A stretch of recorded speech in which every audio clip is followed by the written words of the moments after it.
Assalamu alaikum урматтуу мекендештер. Бүгүн сиздерге панкреатит тартуу тууралуу маалымат берейин деп ниеттенип турам. Анткени ушул оору боюнча дагы элдин арасында түшүнбөстүктөр толтура. Эң оболу органдын кызматы тууралуу, анын анатомиясы тууралуу айтып өтпөсөк болбойт. Биздин ушул уйку безди көпчүлүк ушул туура эмес түшүнүшөт. Уйку без уйкуну көзөмөлдөйт дегендей бир фактылар бар. Чындыгында уйку бездин уйкуга эч кандай тиешеси жок. Ушуну түшүнүп алыңыздар.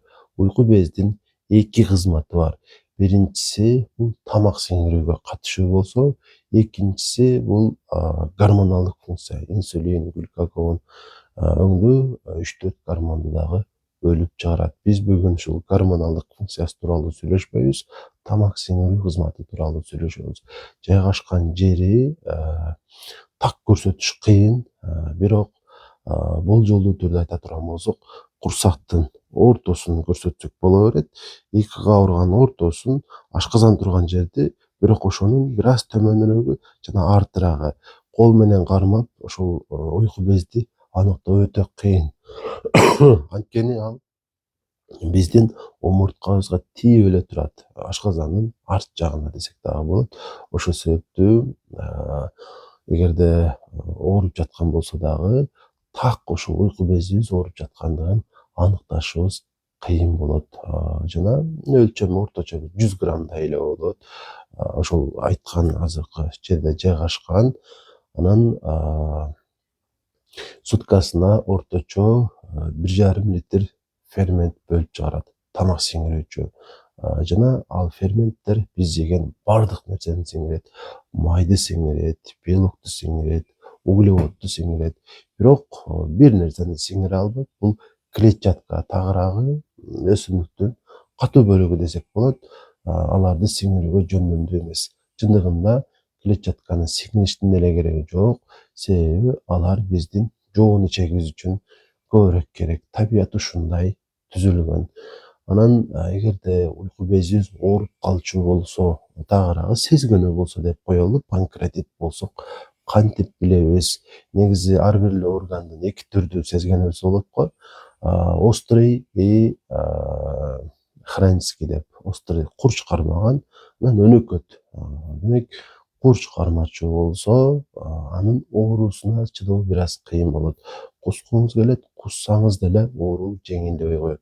Ушул эки симптомду өзүңүздөн сезсеңиз, демек сизде курч кармаган панкреатит болуп жатат деп тыянак чыгарсаңыз болот. Ал эми өнөкөт панкреатит болсо бир аз башкачараак. Биринчи эле белгиси бул албетте оору.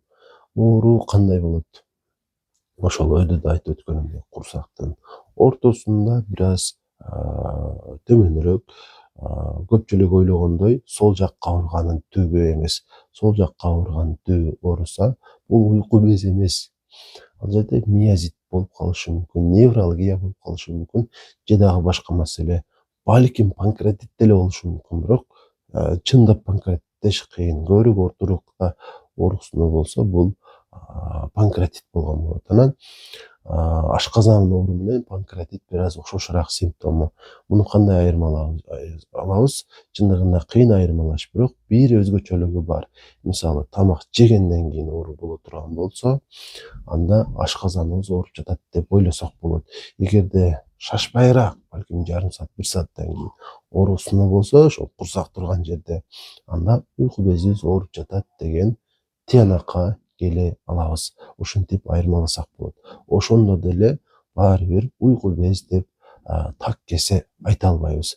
Бул биринчи белгиси болду. Сөзсүз түрдө ооруксунуу болот. Экинчи бир белгиси бар.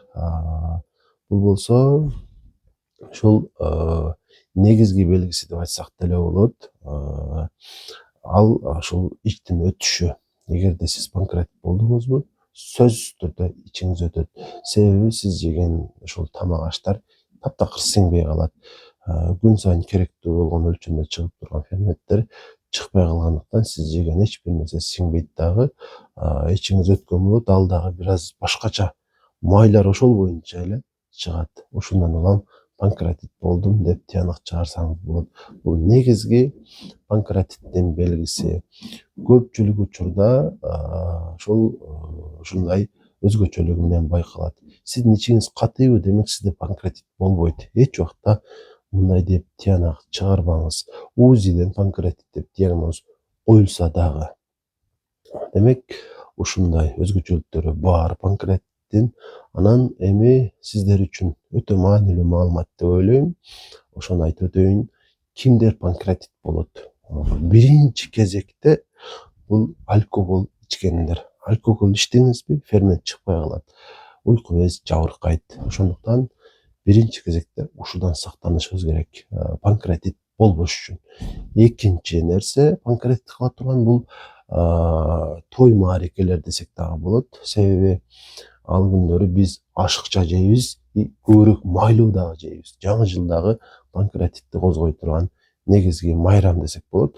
Чыныгында мусулман адам үчүн жаңы жыл деле жок. Ошентсе деле баары бир көпчүлүк үчүн бул өзгөчө күн. Ошондуктан ашыкча тоюнат, майлуу жейт, панкреатитти козгойт. Бул дагы маанилүү фактор.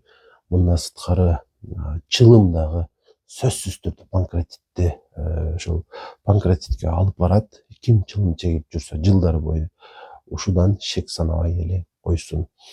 Андыктан ушул зыяндуу факторлордон өзүбүздү тыябыз. Мындан башка деле себептери бар, бирок алар өтө маанилүү эмес. Ушул 3 фактор панкреатитке сөзсүз алып барат. Биринчиси алкоголь, экинчиси ашыкча майлуу, ашыкча тоюнуу, үчүнчүсү болсо ошол чылым чегүү. Ушулардан сактаныңыздар, панкреатит болбойсуздар. Анан панкреатит болгондо дагы кандай өзгөчөлүктөр бар? Көбүнчө толуу адамдар панкреатит болбойт. Сизде салмак көп, демек панкреатит эмессиз. Албетте, кээ бир учурларда болушу мүмкүн, өтө көп эмес, бирок көпчүлүк ушул ашыкча салмактуу адамдар панкреатит болбойт. Сейрек эле болбосо, арык адамдар панкреатит болушу мүмкүн.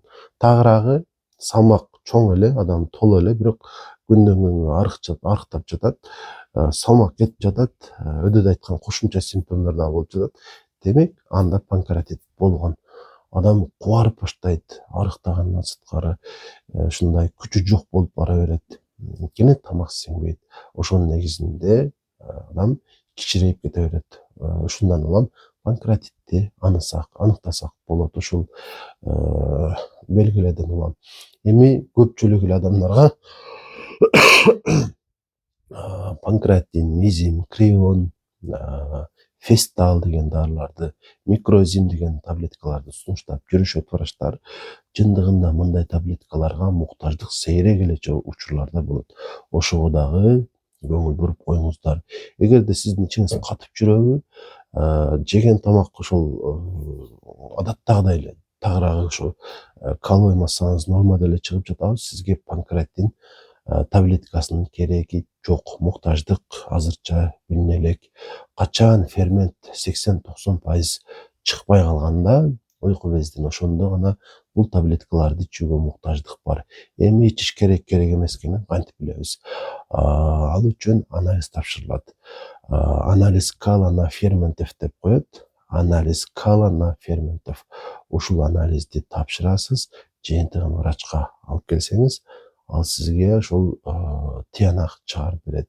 Бирок өдөдөгү симптомдор дагы сөзсүз түрдө болушу керек. Ошол катардагы терапевт катары мен деле ушул маселе боюнча панкреатит өнөкөт болобу, курч кармаган формасы болобу, сизге жардам бергенге даярмын. Ош шаарында жеке клиникаларда иштейм. Байланыш үчүн 0504 44 55 28 0504 44 55 28 номерине WhatsApp'тан жазасыздар. Сиздерге эң керектүү болгон маалыматтарды бергенге аракет кылдым. Сиздерде дагы да кошумча суроолор калган болсо, комментарийге жазып кое берсеңиздер болот. Ошол суроолордун негизинде дагы сиздерге кошумча маалымат бергенге аракет кылмакчымын.